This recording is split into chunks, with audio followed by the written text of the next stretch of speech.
Hello students. So next one more problem చూద్దాం. So మనకు balance sheet మోడల్లో ఇంకొక ప్రాబ్లంలోకి వెళ్దాం.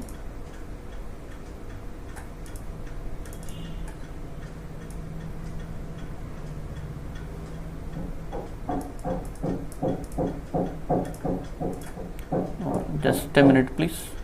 Okay, right. Following are the receipts and payments account of Tirupati Medical Aid Society for the year ending 2013. So ikkada receipts and payments ఇవ్వడం జరిగింది. So ఇది medical related అనమాట. So medical related problem. So medical aid society opening balance, subscriptions received, donations received, interest on investments, charity show collections, అదేవిధంగా payment సైడ్లో మనకు medicines, హానరేరియం to doctors, salaries, centre expenses, charity shows ఇలా ఇచ్చారు. And additional information కొంత ఉంది. So additional ఇన్ఫర్మేషన్ని base చేసుకొని మనం యాజ్ ఇట్ ఈస్గా స్టార్ మార్క్స్ అనేటువంటిది తీసుకుందాం. సో ముందుగా ఇక్కడ సబ్స్క్రిప్షన్స్ 2 ఉన్నాయి. సో సబ్స్క్రిప్షన్స్ అండ్ అదేవిధంగా స్టాక్ ఆఫ్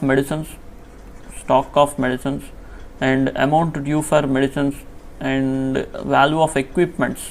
సో ఎక్విప్మెంట్స్కి సంబంధించి ఇక్కడ ఏది కూడా లేదు. Okay, value of building, so బిల్డింగ్కి సంబంధించింది కూడా ఏది లేదు. రైట్, ముందుగా మనం ఇన్కమ్ అండ్ ఎక్స్పెండిచర్ అకౌంట్ తీసుకుందాం. Income and expenditure account of Tirupati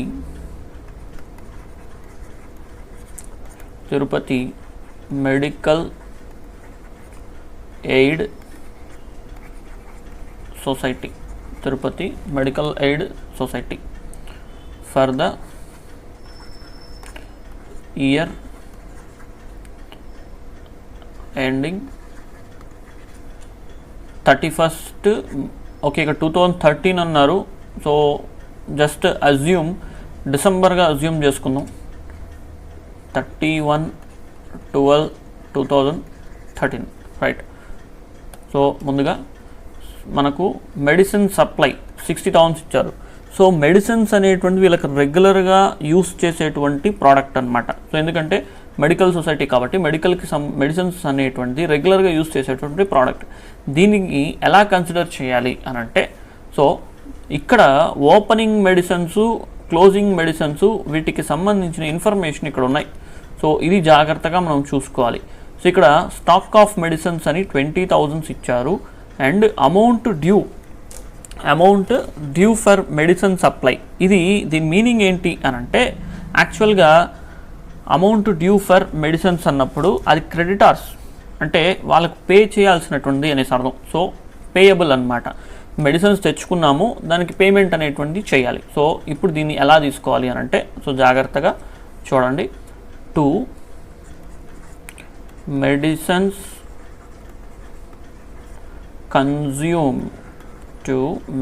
consume అని రాసుకోండి. ఇక్కడ opening medicines, so opening stock of medicines ఎంత ఉంది?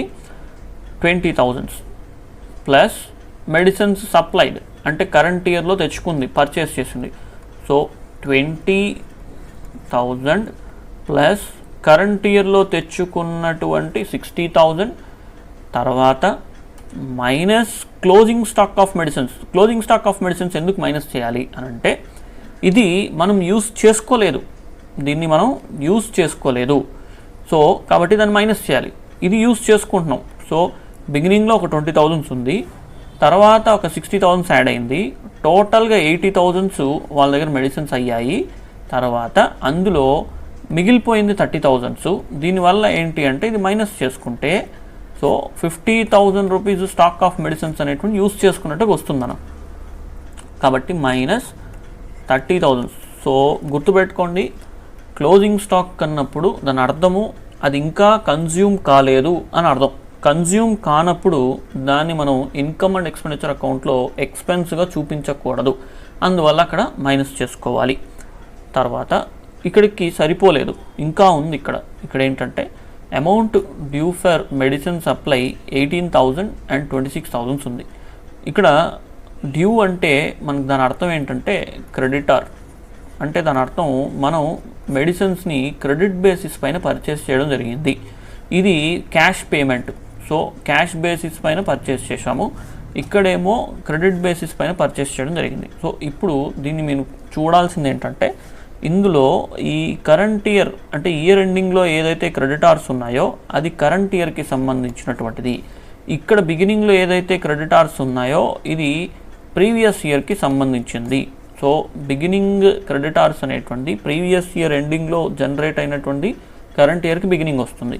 సో ఇయర్ ఎండింగ్లో ఉన్నటువంటి కరెంట్ ఇయర్లో జరిగినటువంటి క్రెడిటార్స్గా కన్సిడర్ చేయడం జరుగుతుంది. అందువల్ల ఇది మనకు కరెంట్ ఇయర్ది యాడ్ చేసుకోవాలి, ఇది మనకు మైనస్ చేసుకోవాలి. సో 26,000 అనేటువంటి ఏదైతే ఉందో దాన్ని ప్లస్ చేసుకోండి, మైనస్ 18,000 మైనస్ చేసుకోండి. సో దీనివల్ల మనకు వచ్చేటువంటి వాల్యూ ఎంత అంటే 20, 80, 50, 50, 76 మైనస్ 18, సో 58,000.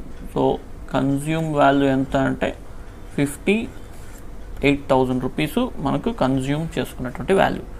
నెక్స్ట్, సో ఎప్పుడు కూడా ఈ medicines, sports materials, stationery items వీటిని ఏంటంటే కన్జ్యూమ్డ్ వాల్యూ కింద కన్సిడర్ చేయడం జరుగుతుంది అనమాట. Next honorarium to doctors, so 20,000 honorarium to doctors 20,000 ఇది ఎక్స్పెన్సెస్గానే రికార్డ్ చేయాలి.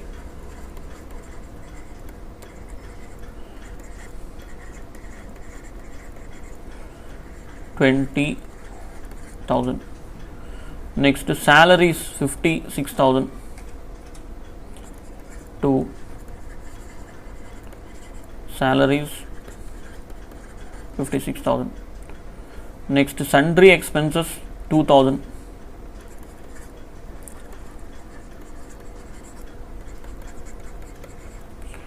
Sundry expenses 2,000. Charity show expenses 3,000. Charity show expenses 3,000. So యాక్చువల్గా ఇక్కడ మనకు చారిటీకి సంబంధించి కలెక్షన్స్ కూడా ఉన్నాయి. దీన్ని మనం ఏం చేయొచ్చు అంటే అడ్జస్ట్ చేసుకోవచ్చు, అంటే సెట్ ఆఫ్ చేయొచ్చు. ఇక్కడ 25,000 ప్లస్ ఉంది, ఇక్కడ చారిటీ షో 3,000 మైనస్ ఉంది. సో అప్పుడు మనకేమవుద్దంటే రెండిట్లో అడ్జస్ట్మెంటు ప్రాఫిట్ అనేటువంటి వస్తుంది అనమాట. సో ఈ ప్రాఫిట్ని క్రెడిట్ సైడ్ రికార్డ్ చేసేవచ్చు సింపుల్గా. So by profit on charity show. So మనకు కలెక్షన్స్ ఎంత, కలెక్షన్ చేసిన 25,000, expenses 3,000. 25 minus 3,000, so 22,000. Next balance carried on, ఇది closing balance, leave it. Next receipt side చూద్దాం. సబ్స్క్రిప్షన్స్ రిసీవ్డ్ ఎంత ఉందంటే 1 lakh ఉంది. సో సబ్స్క్రిప్షన్స్ రిసీవ్డ్ 1 lakh ఉంది. ఇక్కడ సబ్స్క్రిప్షన్ సంబంధించిన అడ్జస్ట్మెంట్స్ ఉన్నాయి, కొద్దిగా జాగ్రత్తగా తీసుకుందాం. సో ఫస్ట్ క్రెడిట్ వైపు బై సబ్స్క్రిప్షన్స్, సో ఇక్కడ 1 lakh ఉంది. అండ్ డ్యూ, సబ్స్క్రిప్షన్స్ డ్యూ ఎండింగ్లో 4,400, అంటే ఇది కరెంట్ ఇయర్ది, ఇది ప్లస్ చేయాలి, ఇది మైనస్ చేయాలి. రిసీవ్డ్ ఇన్ అడ్వాన్స్ అనేటువంటి బిగినింగ్ది ప్లస్ చేయాలి, ఎండింగ్ది మైనస్ చేయాలి. ఎందుకంటే received in advance current year ఎండింగ్లో కనుక రిసీవ్ చేసుకున్నామంటే దాని అర్థం ఏంటంటే నెక్స్ట్ ఇయర్కి సంబంధించినటువంటిది అని అర్థం. సో కాబట్టి ఎండింగ్ ఆఫ్ ద ఇయర్లో ఉన్నటువంటి రిసీవ్డ్ ఇన్ అడ్వాన్సు నెక్స్ట్ ఇయర్ది కాబట్టి అది మైనస్ చేయాలి. బిగినింగ్లో ఉన్నటువంటి కరెంట్ ఇయర్ది అవుతుంది. సో కరెంట్ ఇయర్ది ముందుగానే రిసీవ్ చేసుకుంటాం, అంటే ప్రీవియస్ ఇయర్లో రిసీవ్ చేసుకుంటాం కాబట్టి అది కరెంట్ ఇయర్ది కాబట్టి ప్లస్ చేసుకోవాలి. సో 2,400 ప్లస్ చేద్దాం, 1,400 మైనస్ చేద్దాం. సో ఇక్కడ ఫస్ట్ ఇది తీసుకుందాం, 4,400 ప్లస్ మైనస్ వచ్చి 3,000 minus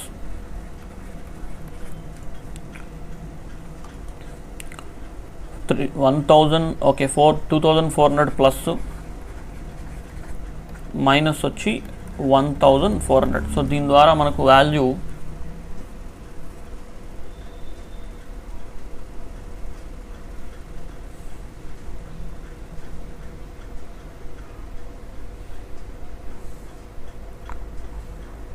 just minute.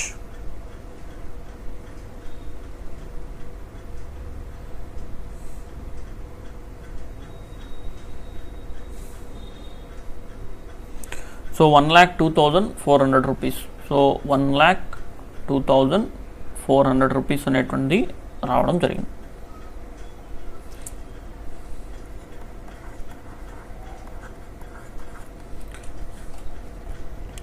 Next donations received 15,000. So donations received 15,000.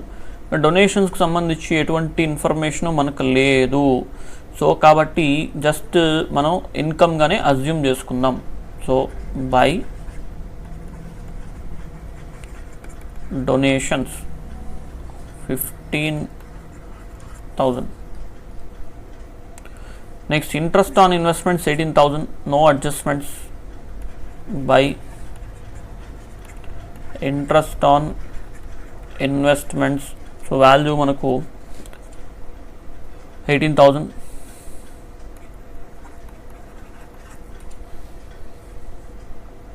Next charity show collections completed. So ఇప్పుడు ఇక్కడ ఉన్నటువంటి పూర్తిగా కంప్లీట్ చేసుకున్నాం. సో ఇది మాత్రం బ్యాలెన్స్ షీట్కి వస్తుంది. సో ఇక్కడ ఇది కూడా బ్యాలెన్స్ షీట్కి రావడం జరుగుతుంది. మిగిలిన ఏది కూడా అన్నీ కూడా కంప్లీట్ రాసేసినాం.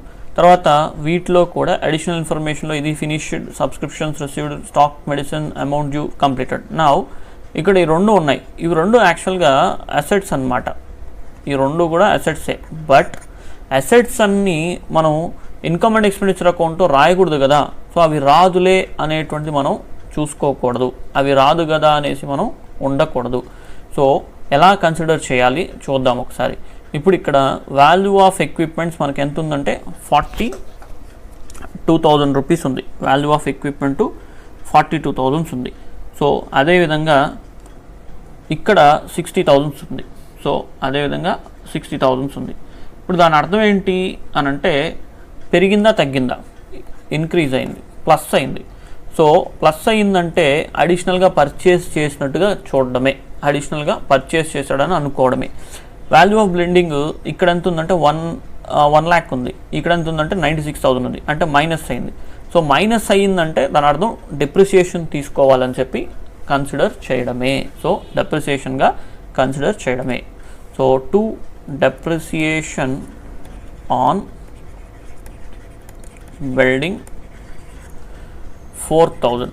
యాక్చువల్గా పర్చేస్ చేసినప్పుడు అది క్యాపిటల్ ఎక్స్పెండిచర్ అవుతుంది కాబట్టి మనం ఇందులో తీసుకోవాల్సిన అవసరం లేదు. సో ఏదైతే ఇందాక ఎక్విప్మెంట్స్ పెరిగినాయి కదా 42,000, 60,000 అంటే 18,000 రూపీస్ ప్లస్ అయింది. 18,000 రూపీస్ ప్లస్ అయినప్పుడు ఇది మనకు పర్చేజెస్. సో పర్చేస్ చేసినట్టుగా కన్సిడర్ చేయడమే. అందువల్ల దీన్ని ఇన్కమ్ అండ్ ఎక్స్పెండిచర్ అకౌంట్లో తీసుకోవాల్సిన అవసరం అయితే నో నీడ్ అనమాట. రైట్. సో ఇక్కడికి కంప్లీట్గా ఫినిష్ చేసాం. ఒక్కసారి ఇంకా టోటల్ తీసుకుందాం. సో ఏ వైపు ఎక్కువ ఉంది అనేటువంటి చూద్దాం.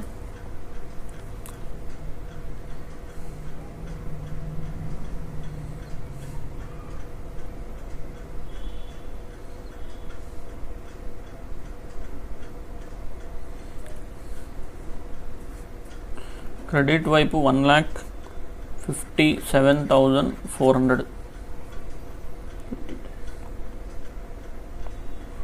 ఓకే. డెబిట్ వైపు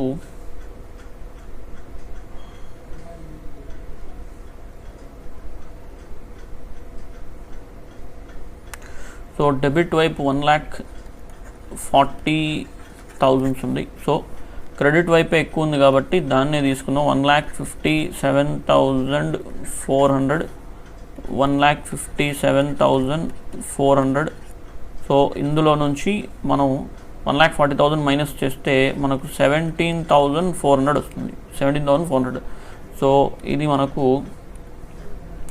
2 సర్ప్లస్ వాల్యూ అవుతుంది. 2 సర్ప్లస్. ఓకే. నెక్స్ట్ మనం ఓపెనింగ్ బ్యాలెన్స్ షీట్కి వెళ్దాం. 400, 13, 15, 17, 1, 3, 5. Okay. Next opening balance sheet. So ఖచ్చితంగా మనకేంటంటే ఓపెనింగ్ బ్యాలెన్స్ షీట్ అనేటువంటి మస్ట్. సో ఓపెనింగ్ బ్యాలెన్స్ షీటే ముందు తీసుకోవాలి. సో దాంట్లో ఎటువంటి డోకా లేదు. ఎందుకంటే మనము ఓపెనింగ్ క్యాపిటల్ ఫండ్ అనేటువంటి లేకుండా, క్యాపిటల్ ఫండ్ అనేటువంటి ఏదైతే ఉందో అది లేకుండా మనం చేయలేం. సో కాబట్టి ఖచ్చితంగా మనకు ఓపెనింగ్ బ్యాలెన్స్ షీట్ తీసుకుందాం.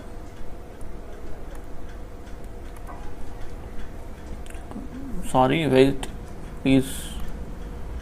Okay, anyway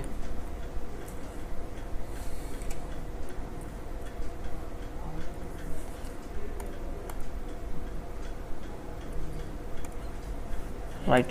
So opening balance sheet of Tirupati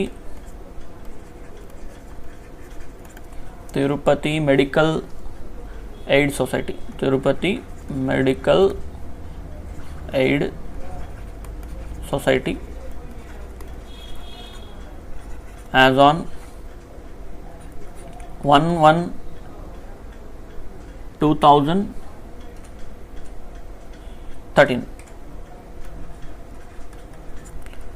so మనకు ఈ ప్రాబ్లంలో ఏంటంటే, సో రిసీట్స్ అండ్ పేమెంట్స్ అకౌంట్లోకి వెళ్ళామంటే ఫస్ట్ ఇక్కడ క్యాష్ బ్యాలెన్స్ కనిపిస్తుంది 16,000 రూపీస్. దాన్ని తీసుకుందాం.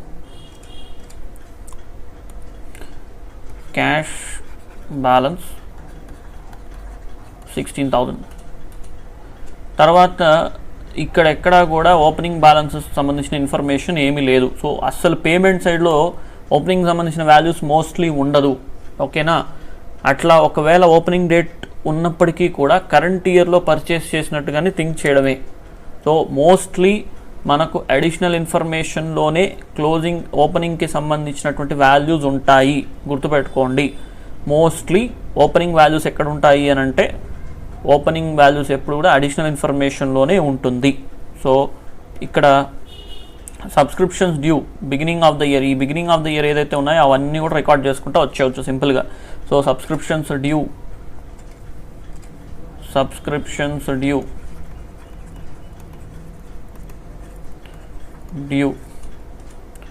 వాల్యూ వచ్చి 3,000. Subscriptions received in advance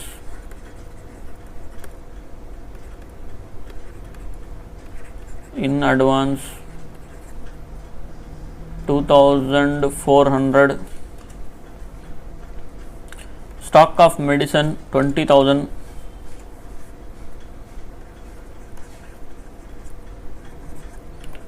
Stock of medicine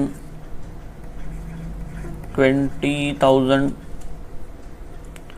Next, amount due for creditors. So amount due for medicine supplies, ఇది మన creditors అవుతుంది 18,000. Creditors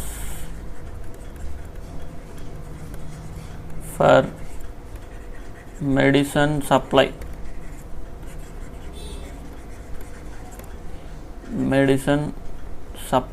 18,000. What is the value? Yes, 18,000. 18,000. Next, equipment 42,000. Buildings 1 lakh. Equipment 42,000. Buildings 1 lakh.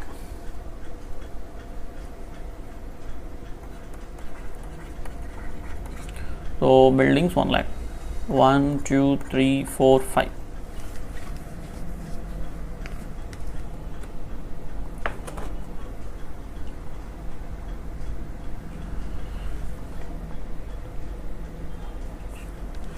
So something, one more thing there, I think.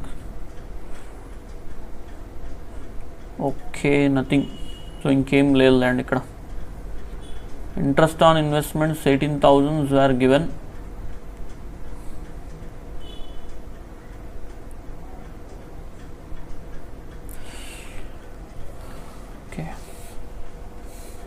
Okay, ఒక చిన్న information add చేసుకోండి additional ఇన్ఫర్మేషన్లో. యాక్చువల్గా interest on investments 18,000 ఉంది. Just assume చేసుకోండి ఇక్కడ interest on investments at the rate of 10% అని record చేసుకోండి. 10% అని తీసుకుందాం. సో ఇక్కడ మనకేంటంటే ఇంట్రెస్ట్ ఆన్ ఇన్వెస్ట్మెంట్స్ ఉంది, ఈ వైపు పేమెంట్ సైడ్లో ఇంట్రెస్ట్ ఆన్ ఇన్వెస్ట్మెంట్స్ లేదు. అంటే కరెంట్ ఇయర్లో ఆ ఇన్వెస్ట్మెంట్స్ అనేటువంటి పర్చేస్ చేయలేదు, బట్ ప్రీవియస్ ఇయర్లోనే ఇన్వెస్ట్మెంట్స్ వాల్యూ మన దగ్గర ఉండాలి. సో ఇక్కడ ఎక్కడా కూడా మనకు బిగినింగ్ వాల్యూ ఇన్వెస్ట్మెంట్ వాల్యూ చెప్పలేదు. సో సమ్ పాయింట్ అనేటువంటి నేను రాయడంలో టైప్ చేయడంలో మిస్ చేసి ఉంటాను. సో యాక్చువల్గా ఇంట్రెస్ట్ ఆన్ ఇన్వెస్ట్మెంట్స్ ఇలా 10% అని అజ్యూమ్ చేసుకుందాం. ఇప్పుడు మనకు దీన్ని ఆధారంగా తీసుకొని ఓపెనింగ్ ఇన్వెస్ట్మెంట్ వాల్యూ అనేటువంటి మనం క్యాలిక్యులేట్ చేసుకోవాలి. ఎలాగా అంటే, సో చూడండి, ఇప్పుడు ఇన్వెస్ట్మెంట్స్ మనకి ఇంట్రెస్ట్ ఎంత వచ్చింది, 18,000 వచ్చింది. ఎంత పర్సంటేజ్? 10%. సో దీన్ని ఎలా కన్సిడర్ చేయాలంటే సింపుల్. సో ఇన్వెస్ట్మెంట్ వాల్యూ ఓపెనింగ్లోనే రాయాలి. సో ఖచ్చితంగా ఓపెనింగ్లో రాయాల్సిందే. ఇప్పుడు మనకి 18,000 రూపీస్ ఏదైతే ఉందో అది మనకు 10% వాల్యూ. 100% వాల్యూ ఎంత, 100% వాల్యూ ఎంత అనేటువంటి క్యాలిక్యులేట్ చేసుకుంటే మనకు ఇన్వెస్ట్మెంట్ వాల్యూ అనేటువంటి సింపుల్గా తెలిసిపోతుంది. సో ఎలాగంటే 100% value equal to how much. So ఇక్కడ క్రాస్ మల్టిప్లికేషన్కి వెళ్దాం. 18,000 into 100 divided by 10 that equal to మనకు 1,80,000 రావడం జరుగుతుంది. ఇన్వెస్ట్మెంట్ వాల్యూ 1,80,000 రావడం జరుగుతుంది. ఓకే, సో ఇది నెక్స్ట్. సో ఇక్కడికి క్లోజ్ చేద్దాం. ఇప్పుడు మనం బ్యాలెన్స్ వాల్యూ అనేటువంటి తీసుకుందాం. టోటల్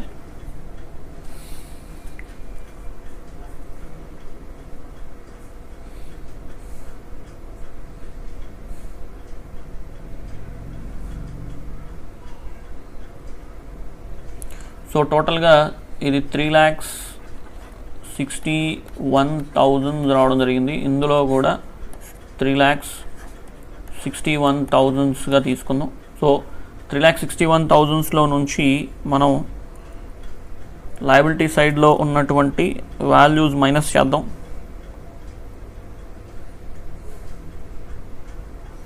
సో 3,40,600 దీన్ని మనం బ్యాలెన్స్ ఫండ్ అంటే capital fund, not balance fund, capital fund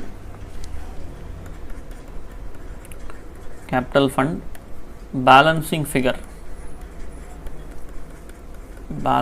figure right. So ఇప్పుడు క్లోజింగ్ బ్యాలెన్స్ షీట్కి వెళ్దాం. Balance sheet of Tirupati medical aid society as on 31/12/2013. So ఇప్పుడు క్లోజింగ్ బ్యాలెన్స్ షీట్ చేయడం ఎలాగా, ఫస్ట్ ఇక్కడ ఉన్నటువంటి వాల్యూస్ ఏదైతే ఉన్నాయో వీటిని ఆధారంగా తీసుకొని క్లోజింగ్ బ్యాలెన్స్ షీట్ అనేటువంటి ప్రిపేర్ చేయాలి. సో వీటిని 1 by 1 చెక్ చేసుకుంటూ క్లోజింగ్ బ్యాలెన్స్ షీట్ అనేటువంటి వేయడం జరుగుతుంది అనమాట. So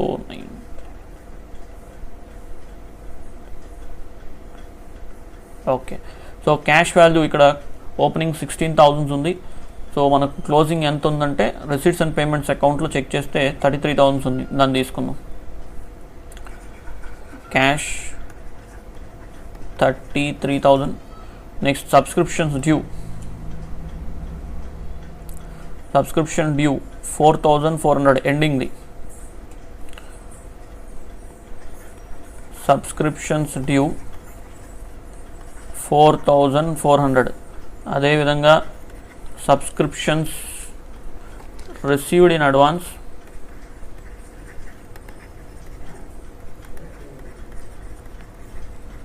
1,400. Next stock of medicine, closing stock of medicines 30,000 ఉన్నాయి. Closing stock of medicines 30,000.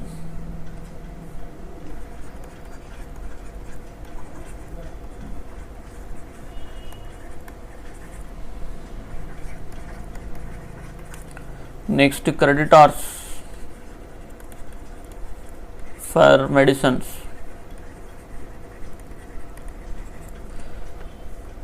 creditors for medicines value 26,000. 26,000. Next, value of equipment 60,000, value of building 96,000. జనరల్గా assets విషయానికి వస్తే మనకు క్లోజింగ్ బ్యాలెన్స్ డైరెక్ట్గా ఇస్తాడు, లేదా కొన్ని సందర్భాల్లో డెప్రిసియేషను క్యాల్కులేట్ చేసి సేల్స్ క్యాల్కులేట్ చేసి వీటి ద్వారా కనుక్కోవచ్చు. సో వీటి ద్వారా మనం ఫైండ్ అవుట్ చేయొచ్చు అనమాట. సో బిల్డింగ్స్ వచ్చి 96,000. ఇప్పుడు మనకు డిప్రిసియేషన్ వచ్చింది. సో ఇక్కడ 1 lakh ఓపెనింగ్ వాల్యూ ఉన్నింది, అందులో 4,000 రూపీస్ డిక్రీజ్ అయింది, అది డిప్రిసియేషన్గా రికార్డ్ చేసాం కదా. సో డెప్రిసియేషన్ ఆన్ బిల్డింగ్ అని 4,000 రికార్డ్ చేసాం. నెక్స్ట్ ఇక ఇన్వెస్ట్మెంట్స్ వాల్యూ 1,80,000. ఇన్వెస్ట్మెంట్స్ సేల్స్ చేయలేదు కాబట్టి అది అలానే కంటిన్యూ అవుతుంది. సేల్స్ చేసినట్టుగా ఇన్ఫర్మేషన్ ఉంటే అప్పుడు మనకు ఆ ఇన్ఫర్మేషన్ బేస్ చేసుకొని ఇన్వెస్ట్మెంట్స్ వాల్యూ డిక్రీజా ఇంక్రీజా అనేటువంటి తీసుకోవచ్చు. సో ఇక్కడ ఇన్వెస్ట్మెంట్స్ వాల్యూకి సంబంధించి ఎటువంటి మెన్షనింగ్ లేదు కాబట్టి అది మనం అలానే కంటిన్యూ అయినట్టుగా కన్సిడర్ చేయడమే. యాక్చువల్గా ఇన్వెస్ట్మెంట్స్ ఇక్కడ రాసుకోవాలి కరెంట్ అసెట్స్లో.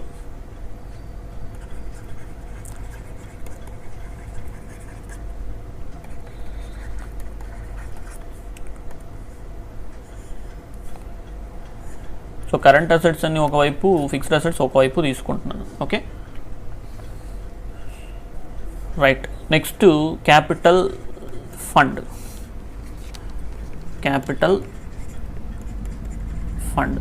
సో మన క్యాపిటల్ ఫండ్ ఓపెనింగ్ బ్యాలెన్స్ షీట్లో వేసాము 3,40,600. 3,40,600. దీనికి నెట్ ప్రాఫిట్ యాడ్ చేసుకున్నాం. సారీ, నెట్ ప్రాఫిట్ కాదు, ఇక్కడ సర్ప్లస్ అని పిలుస్తాం.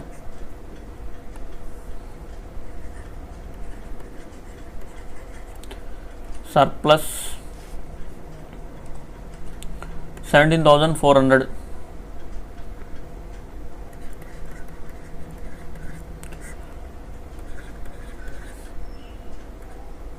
ఎనిమిది 5 సో 3, సో 3,58,000. నెక్స్ట్ డొనేషన్స్ని క్యాపిటలైజ్ చేయమని చెప్పాడు. సో ఏమైనా ఇన్ఫర్మేషన్ ఏమైనా ఉందేమో చూద్దాం. Okay, nothing. So no information. Donations ఎక్కడ కూడా క్యాపిటలైజ్ అయినట్టుగా ఎక్కడ చెప్పలేదు. సో కాబట్టి ఇబ్బంది ఏం లేదు. సో ఇక 3,58,000 అవుటర్ కాలం వేసుకున్నాం. ఒక్కసారి మనం టోటల్ చేద్దాం. సో బ్యాలెన్స్ షీట్ అనేటువంటి మనకు టాలీ అవ్వాలి.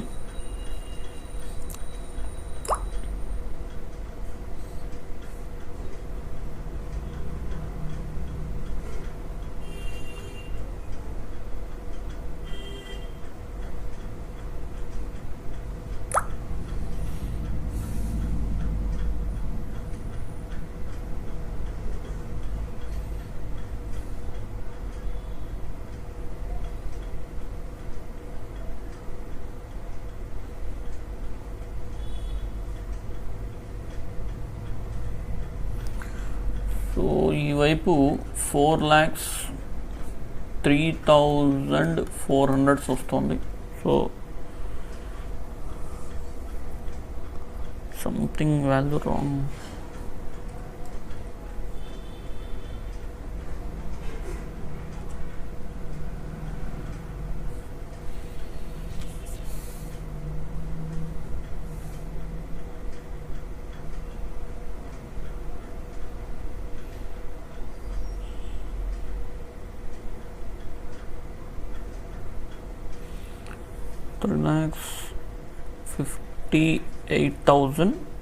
Sorry, 3,85,000.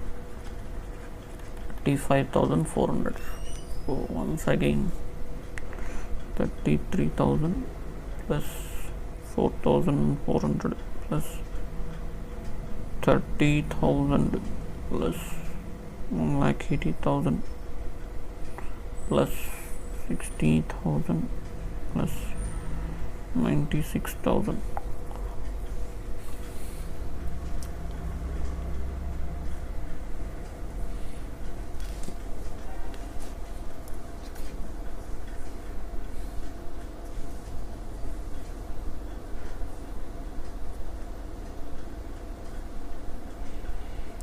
Stock of medicines, closing stock of medicines ఎంత ఉంది?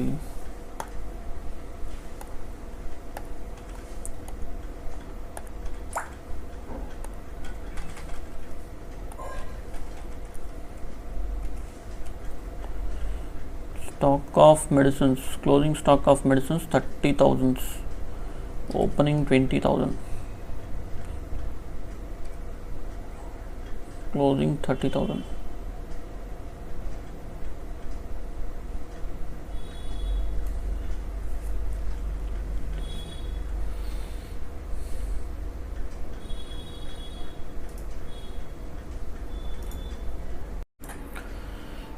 ఓకే, ఇక్కడ చిన్న ఎర్రర్, సో స్మాల్ ఎర్రర్ ఉంది, అందుకే టాలీ కాలేదు. ఆ ఎర్రర్ ఏంటంటే ఇక్కడ చేంజ్ చేసుకోండి. మనకు ఈ క్యాష్ బ్యాలెన్స్ వచ్చి 15,000గా రికార్డ్ చేయండి. అండ్ వాల్యూ ఆఫ్ ఎక్విప్మెంట్ ఇక్కడ 42 అండ్ 60,000 ఉంది, అంటే 18,000 రూపీస్ పేమెంట్ సైడ్లోకి రావాలి. అంటే క్యాష్ పేమెంట్ అనేటువంటి జరిగి ఉంటుందన్నమాట. అది నేను పేమెంట్ సైడ్లో రికార్డ్ చేయడం మర్చిపోయాను. సో ఈ 15,000 ఇప్పుడు ఈ తర్వాత ఈ పేమెంట్గా ఎక్విప్మెంట్ అని బై ఎక్విప్మెంట్ అని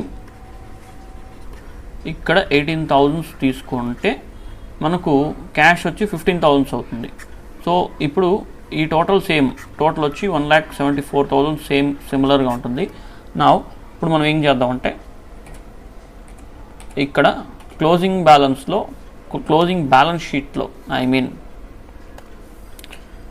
క్యాష్ బ్యాలెన్స్ వచ్చి 15,000 నోట్ చేద్దాం.